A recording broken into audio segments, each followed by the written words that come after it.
Hello, everyone, and welcome back. Today, we're exploring the power of positivity and how it can transform your English learning journey. Hey, English learners. Welcome back to the Zen English Podcast, your cozy place to learn easy English through real-life conversations. I'm Alex. How are you doing today? Maybe you're feeling good, or perhaps a little tired. I know that feeling. I had a busy weekend myself. I went out with some friends and we stayed up way too late. But sometimes, the opposite is nice too. A quiet weekend at home, cooking a little, reading a book. It feels great to slow down. That actually sounds amazing. Sometimes those quiet weekends are the best. Especially Sunday. Do you know that feeling? Sunday afternoon, it's calm, but your brain is already whispering, tomorrow is Monday. Yes. Your body's on the sofa, but your mind is already at work, in traffic, answering emails, right? So, if you're listening on a Sunday, maybe you're feeling cozy, but also a bit nervous about Monday. And if it's already Monday for you, maybe you're on the bus, walking to school, or washing dishes after work, then you are in the new week already. So, the question is, what do we really need for Monday? Do we need more stress, more pressure, more I'm not good enough? No. We need some positive vibes. We need thoughts that give us energy, not steal it. Exactly. And that's why today we're talking about the power of positivity. The power that feels like the soul of a happier life. And don't worry, this is a B1 level episode. So, if you're intermediate, it's perfect for you. Yes, B1 level. And if you're a 2, you can still listen. If some parts feel difficult, it's okay. You can always listen again and you will catch more the second time, right? You can listen while you cook, clean, walk, or sit with a cup of tea. The idea is simple. Real English, real feelings, real life. So, who is this episode for? It's for you if you feel worried a lot, if your mind is always busy, or if you want to feel a little bit lighter and more hopeful. Yes, it's also for you if you want to practice daily life English talking about feelings, thoughts, stress, happiness in clear, natural English. Alright, before we go deeper, a small request. Yeah, if you enjoy learning with us, please like this episode, subscribe to the channel, and maybe share it with one friend who is learning English, too. Every like, every comment, every share really helps more learners find this podcast. And we love reading your comments. In fact, maybe you can already answer a simple question in the comments. Where are you listening from and what are you doing right now? I love those. I'm in Brazil washing dishes. I'm in Turkey on the bus. I'm in India studying before bed. It feels like one big cozy global classroom. Yes, exactly. So, write your country and what you're doing. Just one short sentence is perfect. And later in this episode, we'll also have a calm word tour. In word tour, we'll take a few useful words and phrases from today. So you don't only hear the words, you really understand them and you can start using them in your own life. Alright. So Sundays, Mondays, stress, hope, positivity. Let's talk about how our thoughts can make our days heavier or lighter. Yeah. Let's see how small positive habits can slowly change the way you feel. Alright, let's jump in. Yeah. Let's start with something simple but also hard. Simple but hard. I like that. So, first idea for today, your happiness switch is inside you. Right. Not inside your job, not inside your phone, not inside other people, inside you. And I don't say that like, oh, just be happy. It's easy. No, I also have days when my brain is like a little cloud of rain. Same. My brain sometimes wakes up and says, good morning. Let's think about everything that is wrong. Yes. You know those mornings you open your eyes and immediately you dwell on all the problems. The bill you have to pay, the email you didn't answer, the mistake you made last week. Dwell on means you sit on a thought for a long time. You stay there. You replay it again and again. Yeah. And when we dwell on negative thoughts, we start to feel more and more weighed down, like we're carrying a heavy backpack on our chest. Actually, that happened to me last month. I woke up one day and everything felt gray. Nothing was wrong, but my outlook was very negative. Outlook means the way you look at life, right? Exactly. Same room, same job, same coffee, but my outlook was, this is all useless. I'm failing. Everyone else is doing better. I know that voice. And I noticed something. I wasn't just listening to that voice. I was feeding it. I opened my phone and started reading bad news, negative comments, and scary posts. Right. It's like your mind is already sad and then you give it more sad food. Yes. Sad breakfast for the brain. So, what did I do? At first, nothing. I stayed in bed and just scrolled and I felt worse. Then I remembered something. I can't always change my mood, but I can change my next 5 minutes. I like that. I can't change everything, but I can change my next 5 minutes. So, I decided to short-circuit the negative thoughts. Short-circuit, huh? Yeah. Normally, short-circuit is for electricity. Here, it means you interrupt a bad pattern. You stop the usual road of your thoughts. So instead of letting your mind go deeper and deeper into the dark tunnel, you change the direction. Exactly. I put my phone down, got up, opened the window, and played one happy song. Just one. Nice. Then I made a simple breakfast and went for a 10-minute walk. That's it. No big life change, just 10 minutes. But it felt like I pressed a small reset button in my head.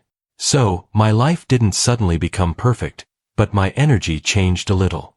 Yeah, my problems were still there, but I didn't feel so heavy. It was like I took off one small stone from my backpack. I love that image. A lot of us wait for big happiness. New job, big house, big love story. But real inner happiness often starts with a very small thing. Open the window, drink water, listen to music, send a kind message. It's like your mind is a garden. Yeah. If you don't choose what to plant there, weeds will grow by themselves. Negative news, old memories, other people's drama, those are like wild weeds. But when you choose even one small good seed like gratitude or a kind thought or a short walk, you are starting a different garden. And that doesn't mean you must be positive all the time. That's impossible, right? You are human. You can cry. You can be tired. You can feel sad. But even on a sad day, you still have this tiny switch. What is one small thing I can do now that is a little bit kind to myself? Maybe that one small thing is opening your window and feeling the air, looking at the sky for a minute, making tea and taking 3 slow breaths, listening to a song that gives you hope, or writing one sentence in your notebook. Today I am grateful for, and finish it. See, you don't change your whole life in that moment. You change the direction of your thoughts. And when you repeat that day after day, your brain slowly learns a new habit, a happiness habit. So first idea, your happiness is not only about what happens to you. A big part is how you respond. The little choices you make when your mind wants to stay in the dark. And the good news is you can practice that one tiny seed at a time. Okay, so we talked about how happiness can start inside with small choices and small seeds. Yeah, but what about the opposite? When your brain is just tired from worrying all the time.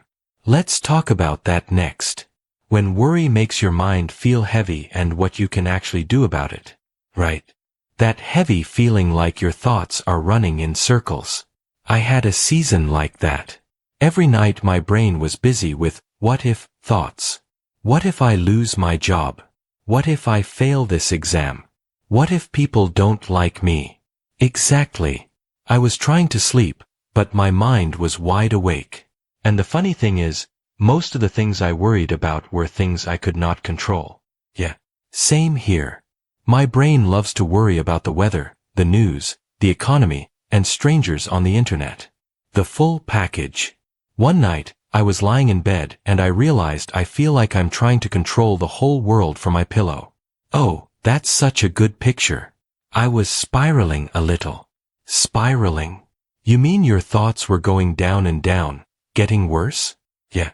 Like a small worry becomes a big story in your head. I think a lot of people listening know that feeling. So I tried something simple. I took a notebook and I drew 2 circles. 2 circles. Yeah. In the first circle I wrote, things I can control. In the second, things I can't control. Nice.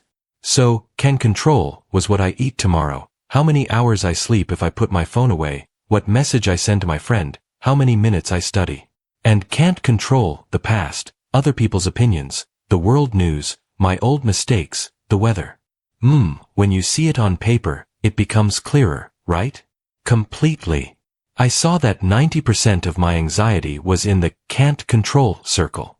So, my brain was working hard but not helping me. Exactly. It was like my mind was trying to keep my head above water in a sea that doesn't belong to me. Keep your head above water is that feeling when you're just trying to survive. Not happy, not relaxed, just trying not to drown. Yeah. And I didn't want to live like that every day. So, I made a little rule for myself. What rule? If something is in the can't control circle, I'm allowed to notice it, but I'm not allowed to stay there for an hour. I love that.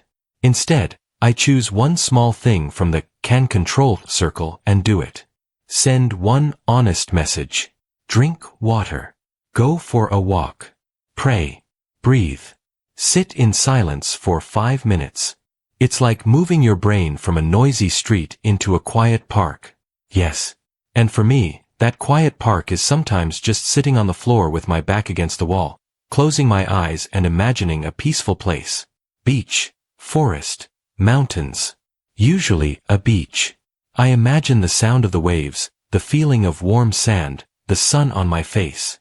That's nice. I breathe slowly and tell myself, right now, I don't have to fix my whole life. I only have to breathe. So, this second idea is your brain gets tired when it worries about everything you can't control. When you move your attention to one small thing you can control, your mind can finally rest a little. And that rest, that small calm moment is also positivity. It's not loud, but it's very powerful. Okay, so, we have inner happiness as small seeds. And we have less worry when we focus on what we can actually do. Yeah. And now let's talk about something that scares many people. Goals. Yes. Goals can give us hope, but they can also make us stressed. Let's untangle that. So, have you ever felt like your goals were attacking you? Attacking. Yes. Many times. Like instead of feeling inspired, you feel guilty because you're not there yet. Exactly. A few years ago, I remember one season where I felt very lost with work and money. I was working, but I wasn't happy with my job. I didn't know what I wanted next. And at night, my brain was full of, I should earn more. I should be more successful. I should already have everything figured out. Yes. And I was also on social media seeing people my age buying houses, traveling, starting businesses. The classic, everyone is doing better than me, feeling. Exactly. The grass isn't always greener feeling. The grass isn't always greener is a nice idiom. It means other people's lives look better, but you don't see their problems. Right. But at that time, I forgot that. I only saw the green grass. My own life felt like dry ground. That's really honest. One night, I couldn't sleep again. My heart was beating fast and I asked myself, okay, what am I actually afraid of? Good question. The answer was, I'm afraid my life will stay like this forever. Same job, same stress, same money problems. That's a scary thought. Yeah. And then another question came. If I don't want this, what small change can I make? Not big, not dramatic, just one step. And what did I do? I took a piece of paper and wrote 3 very simple goals. One for my health, one for my work, and one for my heart. I like this already. Health goal, walk 20 minutes every day after dinner. Work goal, spend 20 minutes a day learning something new for my future job. Heart goal, send one message a day to someone I care about. That's so beautiful. It was small, but when I looked at the paper, I felt lighter because now my brain had a direction. Yes. Before my mind was just stuck in a rut. Stuck in a rut means doing the same thing again and again, feeling bored and trapped. Exactly. Every day was the same. Worry, scroll, compare, sleep badly. But with these 3 small goals, my brain had something new to focus on. It's like driving at night in heavy fog. If you don't have headlights, you feel lost. Goals are like turning on your headlights. You still can't see the whole road, but you can see the next few meters. And the next few meters are enough to move forward. Exactly. After some weeks, I noticed small changes. My walks helped my mood. My 20-minute study time helped my confidence. My messages helped my relationships. So my life didn't magically become perfect, but I started to bounce back. Bounce back means recover slowly after something difficult, right? Yeah. Like a ball that hits the ground and comes up again. And I want to say this clearly. You don't need big goals to feel better. You need clear and kind goals. Clear and kind. I love that. Clear so your brain knows what to do. Kind so you don't hurt yourself with pressure. So this third idea is your brain needs hope, not just worry. Small realistic goals can be like little lights on your path. And sometimes even with good goals, life still hurts. Things go wrong. People leave. Plans break. Yeah. And that's where our last idea comes in. What to do with problems and pain when you still want to move forward. So, have you ever had a moment where your heart felt really heavy? Yeah.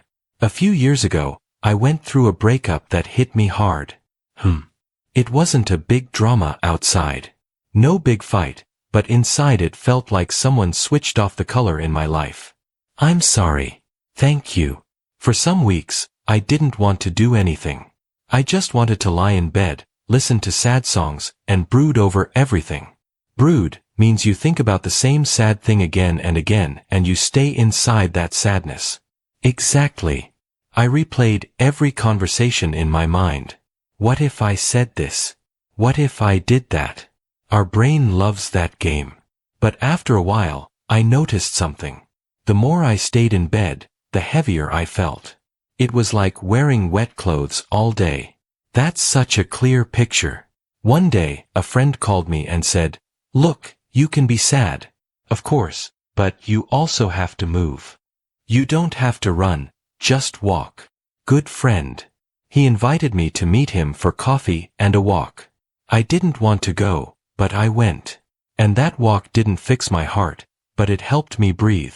And I learned something from that time. When you have heartache or a big problem, you can't just think your way out. You have to live your way through it.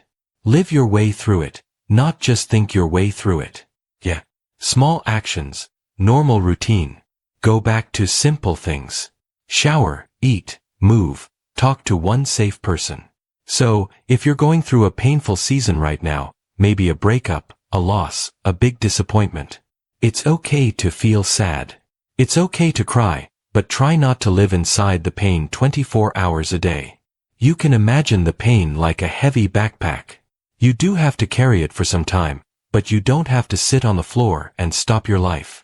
You can walk slowly with it, and with time it becomes a little lighter. And about problems in general, not just heartache, there's one simple practice I like. Tell us. When something is really confusing, I take a piece of paper and I write, "The problem is," and I finish that sentence in one simple line. Right. Not 20 lines, just one clear sentence. Exactly. For example, the problem is I feel alone in this city, or the problem is I don't know how to pay this bill. And then what? Then I write 3 small things I can try. Not big magic, just 3 ideas. For example, for feeling alone, join one online English group this week. Send a message to one old friend and ask, "Can we talk this weekend?" Go to one public place, a park, a cafe with a book or podcast, so I'm not alone at home all day. That's really good. And I tell myself, I don't need to solve everything today. I just need to try one of these this week. So, you move from, "I have a problem," to, "I'm working through this problem." Yes, work through is a nice phrase. It means you slowly process something difficult step by step instead of hiding from it. And that's also positivity, not fake smiles, but quiet courage. I love that, quiet courage. So this last idea is problems and pain don't mean your life is over. They mean you are human.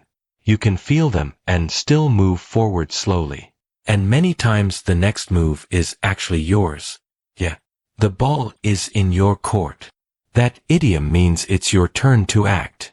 Life gave you a situation, and now you decide your next small step.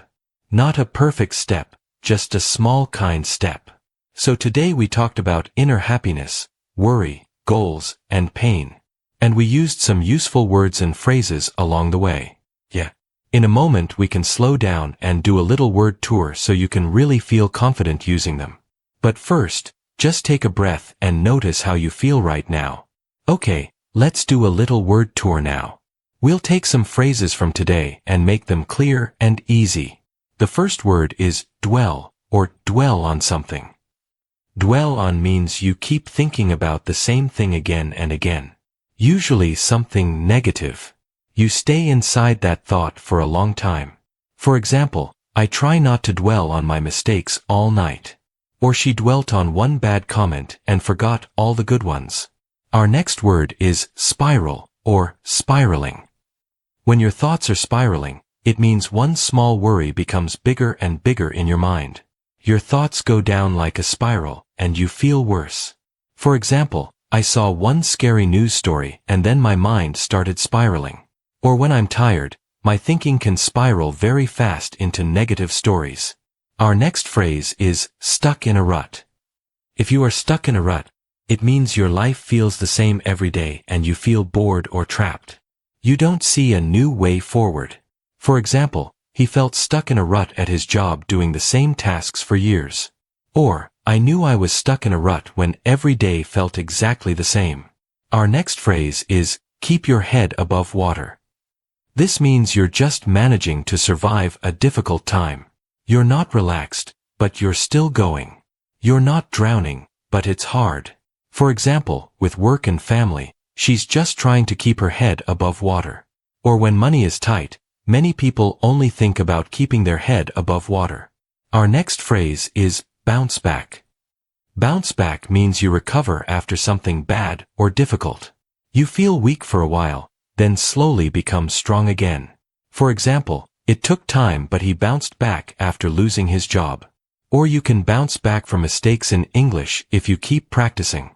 Our next one is an idiom. The grass isn't always greener. We say the grass isn't always greener to mean other people's lives look better, but you don't see their problems. What you see from outside is not the full truth. For example, she wanted her friend's life, but later she realized the grass wasn't always greener. Or social media can make you forget that the grass isn't always greener on the other side. Our next word is brood. To brood means to sit and think about something sad or negative for a long time. You stay inside the sad feeling. For example, after the breakup, he just stayed in his room and brooded. Or it's okay to feel sad, but if you brood all day, you feel even worse. Our next phrase is work through. Work through means to slowly deal with a difficult feeling or problem step by step.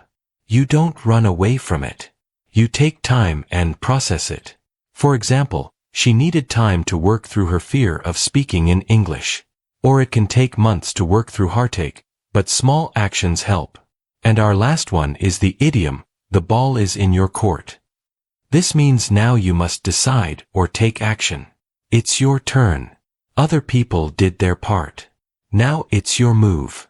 For example, I sent him the offer. Now the ball is in his court. Or you know the problem and the options. Now the ball is in your court. So those were some of the words and phrases from today. If you want, you can listen again and try to catch them in the main conversation. Yeah. And maybe choose one or two that you really like and try to use them this week in your own sentences. So, I guess that's our reminder for today. Your thoughts are powerful and small positive habits really matter. Yeah, even one tiny thing counts. One short walk, one calm breath, one kind thought about yourself. That's already a positive step. If you like, tell us in the comments. My small positive habit will be, and write just one thing you want to try. And if this episode helped you feel a little lighter or a little less alone, you can like, subscribe, and come back next time. Take care of yourself. Be gentle with your mind. And remember, you don't have to be perfect. You just have to keep moving slowly in a kinder direction. Right. This is Alex and you've been listening to the Zen English Podcast. Bye. Your progress doesn't end here. To continue advancing your English skills, click on the next video or explore the video description we've thoughtfully selected for you.